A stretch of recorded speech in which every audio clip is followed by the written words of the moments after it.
வணக்கம் நேயர்களே. நேயர்கள் அனைவரும் நீடூழி வாழ்க நிம்மதியுடன். சிலையும் நீயே சிற்பியும் நீயே. அத்தியாயம் 6. உங்கள் நேரம் உங்கள் கையில். என்னை என்ன வேண்டுமானாலும் கேளுங்கள், என்னுடைய நேரத்தை மட்டும் கேட்காதீர்கள் என்கிறார் உலகத்தையே தன் காலடியில் கொண்டு வந்த நெப்போலியன் போனபார்ட். ஆம், நேரத்தை அவர் எவ்வளவு தூரம் மதித்திருந்தால், உயிரை போல போற்றி இருந்தால் இத்தகைய வார்த்தைகளை சொல்லியிருப்பார். உங்களை நீங்கள் சிறந்த சாதனையாளராக உருவாக்கி கொள்ள விரும்பினால் உங்களுக்கு மிகவும் தேவையானது நேர உணர்வு.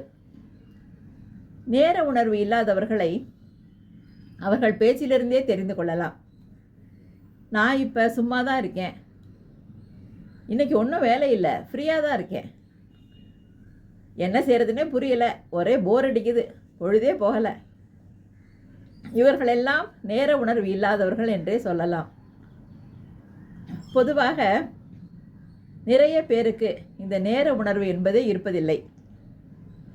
உங்களுக்கு தெரிந்த ஒருவரிடம் ஃபோனில் ஒரு 100 ரூபாய் இருக்குமா என்று கேட்டு பாருங்கள். ஒரு நிமிடம் யோசிப்பார்கள். அல்லது செலவாயிடுச்சு, நாளைக்கு தரவா என்று கூட கேட்பார்கள். அதே சமயம் அவரிடம் ஃப்ரீயாக இருக்கீங்களா, அங்கே வரேன், ஒரு அரட்டை அடிக்கலாம் என்று கேளுங்கள். ஓஎஸ் வாங்கலை, சும்மா தான் இருக்கேன் என்பார். அதாவது அவருக்கு பணத்தின் மதிப்பு தெரிந்த அளவிற்கு நேரத்தின் மதிப்பு தெரியவில்லை. காசா பணமா, கொஞ்ச நேரம் ஜாலியாக பேசிட்டு பொழுது போக்கலாமே என்று நினைப்பவருக்கு நேரத்தின் மதிப்பு தெரியவில்லை என்று தான் சொல்ல வேண்டும். நேரத்தை மதிக்காதவர்கள் வாழ்க்கையில் பொதுவாக ஒரு குறிக்கோள் இல்லாதவராகத்தான் இருக்க வேண்டும். நீங்கள் வாழும் வாழ்க்கை வீணடிக்கப்படாமல் ஒரு சாதனையுடன் கூடியதாக இருக்க விரும்புகிறீர்களா? அப்படியானால் இப்போதிருந்தே ஒரு நிமிடத்தை கூட வீணாக்காமல் வாழ பழகுங்கள். நீங்கள் நிமிடங்களை கவனித்து கொண்டால் மணி நேரங்கள் அவைகளாகவே கவனித்து கொள்ளும் என்கிறார் அறிஞர் செஸ்டர்ஃபீல்டு. அரை மணி நேரம் தானே என்று அற்பமாக கருதாமல் அதிலும் அற்புதமான காரியத்தை செய்பவனே வெற்றியாளன் ஆகிறான் என்கிறார் கதை. சிலரை கேட்டு பாருங்கள். உடல் ஆரோக்கியத்திற்காக எக்ஸசைஸ், யோகா ஏதாவது செய்கிறீர்களா? இல்லை. மன நிம்மதிக்காக, மன அமைதிக்காக தியானம் ஏதாவது? இல்லை இல்லை, அதெல்லாம் செய்வதில்லை. பொழுதுபோக்கிற்காக பெயிண்டிங், டிராயிங் ஏதாவது கற்றுக்கொள்கிறீர்களா? அதெல்லாம் இல்லை. சரி, ஆத்ம திருப்திக்காக புத்தகம் படித்தல், இசை கேட்டல், இப்படி ஏதாவது? எங்கே, அதுக்கெல்லாம் நேரமே இல்லை. உங்களில் பலரது பதில் இல்லை இல்லை, எதற்குமே நேரம் இல்லை. எல்லோருக்கும் ஒரு நாளைக்கு விதிக்கப்பட்டுள்ளது 24 மணி நேரங்கள் தான். ஆனால் வெகு சிலருக்கு எல்லாவற்றிற்கும் கணிசமாக நேரம் கிடைக்கிறது. பலருக்கோ எதற்குமே நேரம் கிடைப்பதில்லை. இது எதனால்? இவர்களுக்கு நேரத்தை திட்டமிட தெரியவில்லை. முக்கியமானவற்றிற்கு, ஆக்கப்பூர்வமானவற்றிற்காக நேரத்தை மிச்சப்படுத்த தெரியவில்லை. எந்தெந்த வகையில் திட்டமிடலாம், எவ்வாறு நேரத்தை மிச்சப்படுத்தலாம் என்று பார்க்கலாமா? முதலில் அதிகாலையில் விழிக்க பழகுங்கள். அதிகாலையில் முன்னதாகவே எழும் 1 மணி நேரம் உங்கள் வாழ்க்கையில் என்னென்ன மாற்றங்களை கொண்டு வரப்போகிறது என்பதை அனுபவித்து தெரிந்து கொள்ளுங்கள். விடிந்த பிறகும் தூங்கியவன் வெற்றி பெற்றதாக சரித்திரம் இல்லை என்கிறார் ஸ்விஃப்ட் என்னும் அறிஞர். அதிகாலை விழிக்க பழகி 1 மணி நேரம் முன்னதாக எழுந்தால் மாதத்திற்கு 30 மணி நேரம் உங்களுக்கு எக்ஸ்ட்ராவாக கிடைக்கிறது. அதாவது 1.25 நாள் போனஸ். அதிகாலை எழுந்து அன்றைய உங்களது பொழுதை திட்டமிட்டு கொள்ளுங்கள். இரவு வரை எந்தெந்த நேரத்தில் என்னென்ன செய்யப் போகிறீர்கள் என்று திட்டமிடுங்கள். நீங்கள் உங்கள் நேரத்தை திட்டமிடாத போது, கவனம் செலுத்தாத போது மற்றவர்களுக்கு என்ன அக்கறை? மற்றவர்களால் எளிதாக உங்கள் நேரங்கள் பறிக்கப்படலாம். திட்டமிடும்போது மிக முக்கியமான காரியம் எது, முக்கியமான வேலை எது, முக்கியமில்லாத வேலை எது என்று பிரித்து கொள்ளுங்கள். மிக முக்கியமான காரியத்தை முதலில் தொடங்கினாலே வேலை மளமளவென சூடு பிடிக்க ஆரம்பித்துவிடும். பொதுவாகவே உங்களில் பலருக்கு இருப்பது ஸ்டார்டிங் ட்ரபிள் எனப்படும் துவக்க நிலை சிக்கல். நீங்கள் டக்கென்று தொடங்கிவிட்டாலே போதும், பாதி வேலை முடிந்த மாதிரி தான். அடுத்து, காலை நேரத்து அவசரங்கள். இது எல்லோர் வீட்டிலும் பொதுவானதே. பள்ளிக்கு கிளம்பும் குழந்தை, கல்லூரிக்கு கிளம்பும் நாத்தனார், ஆஃபீஸிற்கு கிளம்பும் கணவர், அதிகாலை கிறக்கத்தில் வயதான மாமனார் மாமியார், நடுவில் இங்கும் அங்கும் பறக்கும் இல்லத்தரசி, அவரும் ஆஃபீஸிற்கு கிளம்புபவராக இருந்தால் கேட்கவே வேண்டாம். இப்படியான காலை நேர கலைபரத்தில் பொதுவாக வாக்குவாதங்களை வைத்துக் கொள்ளாதீர்கள். அநேகர் வீட்டில் நடக்கும் சண்டைகளில் பெரும்பாலானவை காலை நேர கலைபரத்தில் உருவானவைதான். எதிர் வீட்டு ஃப்ரெண்டுடன் வெட்டி பேச்சு, செல்போனில் ஓயாத அரட்டை, இவைகளை கூடுமானவரை தவிர்த்தாலே கணிசமான நேரம் கிடைக்கும். நம் நேரத்தில் பாதியை விழுங்கி விடுவது எது தெரியுமா? சாமான்களை இடம் மாற்றி வைத்துவிட்டு தேடி தேடி இழைத்தேனே என்று தேடுவது. தேடி கிடைக்காவிட்டால் கோபம், ஆத்திரம், அடுத்தவரை குற்றம் சாட்டுவது, இத்தியாதி. குறிப்பாக மாலை நேரத்தில் நம் நேரத்தை தொலைப்பது எது தெரியுமா? தொலைக்காட்சி தொடர்கள்.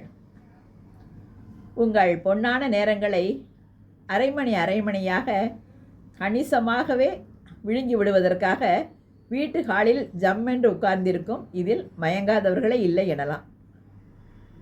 4 சீரியல் பார்ப்பதை ஒன்றாக குறைத்தால் 1.5 மணி நேரம் மிச்சப்படும் அல்லவா? வீட்டு சாமான்களை லிஸ்ட் போட்டு ஒரே நேரமாக வாங்கினால் நேரத்தை மிச்சப்படுத்தலாம். இல்லாவிட்டால் மறந்த சாமான்களை வாங்க கடைக்கு அடிக்கடி அலைய வேண்டியிருக்கும். எல்லா வேலைகளையும் நீங்களே தலையில் சுமந்து கொண்டு பார்க்காதீர்கள். என்னை மாதிரி சிறப்பாக வேலை செய்ய யார் இருக்கா என்று மார்தட்டி கொண்டு பேசாமல் மற்றவர்களையும் தட்டி கொடுத்து வேலை வாங்கும் கலையை கற்றுக்கொள்ளுங்கள். வேலைகள் பாதி குறைந்தாலே நேரமும் கணிசமாக மிச்சப்படும். எங்கு செல்வதானாலும் அரை மணிக்கு முன்னால் செல்வதை பழக்கப்படுத்தி கொள்ளுங்கள். வேலை சீக்கிரம் முடிந்துவிட்டால் 1 மணி நேரம் முன்னதாக கூட நீங்கள் திரும்பி விடலாம். வீட்டிலுள்ள உங்கள் குழந்தைகளுக்கும் நேர உணர்வை ஏற்படுத்தலாம்.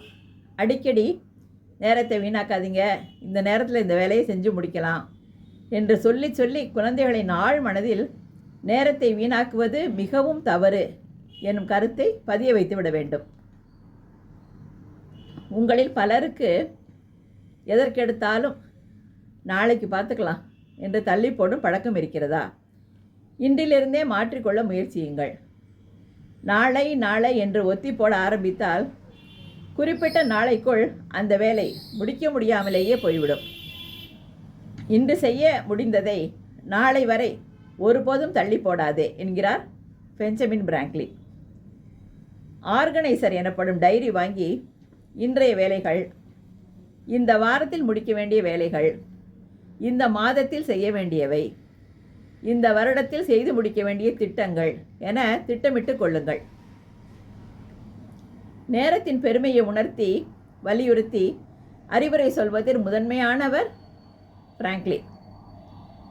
நீங்கள் வாழ்க்கையை நேசிக்கிறீர்களா?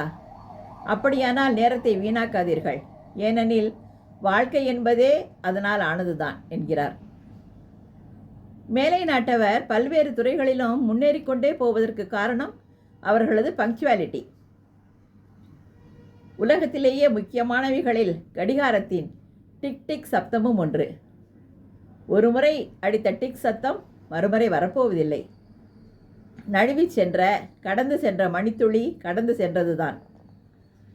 வாயிலிருந்து புறப்பட்ட வார்த்தை, வில்லிலிருந்து புறப்பட்ட அம்பு, உதறப்பட்ட வாய்ப்பு, ஓடிப்போன நிமிஷம், இந்த நான்கையும் திரும்ப பெறவே முடியாது என்கிறார் உமர் என்னும் கவிஞர். பொதுவாக நம் நேரங்கள் வீணாவது ஒருவித குருட்டு யோசனையால் தான். கடந்த கால சோகங்கள் அல்லது எதிர்கால பயங்கள் இவைகளை நினைத்து நிமிடங்களை, மணி நேரங்களை கரைக்கிறோம். இவைகளை விடுத்து நிகழ்காலத்தில் திறம்பட வாழுங்கள். கடந்த காலம் என்பது கை நழுவி போன விஷயம். எதிர்காலம் என்பது கைக்கு வராத விஷயம். நிகழ்காலம் என்பது மட்டுமே நம் கைவசம் உள்ள பொற்காலம். வாழ வேண்டிய நிகழ்காலத்தை யோசித்து யோசித்தே இறந்துவிட்ட கடந்த காலமாக்கி விடாதீர்கள். ஆம், போன நிமிடம் உங்களுக்கு கடந்த காலம்தானே. எனவே நிகழ்காலத்தில் உற்சாகத்துடனும் உறுதியுடனும் அனுபவித்து வாழ்வதே சுகமானது. மந்தமாகவும் செயல்முனைப்பு இல்லாமலும் வாழும் 100 ஆண்டுகளை விட ஊக்கத்துடனும் உறுதியுடனும் உழைத்து வாழும் ஒரு நாளே உயர்ந்தது என்கிறார் புத்தர் தமது தம்மபதம் எனும் நூலில். எனவே ஒவ்வொரு மணித்துளியையும் வீணாக்காமல் வாழுங்கள்.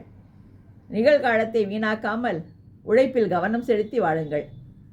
எதிர்காலத்தில் உங்கள் வாழ்க்கையின் இனிய நாதம் பொழியும் வீணையாக எதிர்காலத்தில் உங்கள் வாழ்க்கை இனிய நாதம் பொழியும் வீணையாக உங்கள் கரங்களில் தவழும். இது 6வது அத்தியாயம். அடுத்த வாரம் ஞாயிற்றுக்கிழமை சிலையும் நீயே சிற்பியும் நீயே தொடரின் 7வது அத்தியாயம். அதாவது அதோட தலைப்பு எழாவிடில் பயனில்லை. இதை பற்றி பார்க்கலாம். இந்த தொடரை நான் தினத்தந்தியில் தொடர்ந்து எழுதினேன். எழுதுகிறப்பவே நிறைய வாசகர்கள்ட்ட லெட்டர் வரும். அதை தினத்தந்தி ஆசிரியர் தொகுத்து எனக்கு அனுப்பி வைப்பார். அதை படிக்க படிக்க எனக்கு ரொம்ப உற்சாகமாக இருக்கும். ஏதாவது ஒருத்தரோட வாழ்க்கையில் நம்ம ஒரு சின்ன மாற்றத்தை உண்டு பண்ண முடியுது அப்படின்னு நினச்சி அந்த புத்தகமும் வானதி பதிப்பகம் மூலமாக வெளிவந்து நல்ல ஒரு வாசகர்களிடையே நல்ல ஒரு வரவேற்பை பெற்றது. அதனால தான் நம்மளுடைய யூடியூப் சேனலில் இதை ஒவ்வொரு ஞாயிற்றுக்கிழமையும், ஏன்னா நிறைய பேர் புக்கு வாங்கி இப்போ படிக்கிறவங்க ரொம்ப குறைஞ்சிட்டாங்க இல்லையா, அதனால் ஒவ்வொரு ஞாயிற்றுக்கிழமையும் ஒரு சாப்டராக சொல்லலாம் அப்படின்னு சொல்லிட்டு சில பேர் சில வாசகர்கள் கொடுத்த ஐடியானால இதை ஆரம்பித்தேன். இப்போ 6வது சாப்டர் வரைக்கும் வந்திருக்கு. தொடர்ந்து கேளுங்க. உங்களுக்கு தெரிஞ்ச உங்களுக்கெல்லாம் இதை ஷேர் பண்ணுங்கள். இளைய தலைமுறையினரை கொஞ்சம் முன்னேற்றி கொண்டு வரணும் அப்படிங்கிற ஒரு உத்வேகத்தில் எழுதின நூல் இது. அதனால் உங்களால் எவ்வளோ முடியுமோ ஷேர் பண்ணுங்கள். அடுத்தவங்களோட வாழ்க்கை முன்னேற்றத்தில் நீங்களும் ஒரு சின்ன காரணமாக இருங்க. வாழ்த்துக்கள்.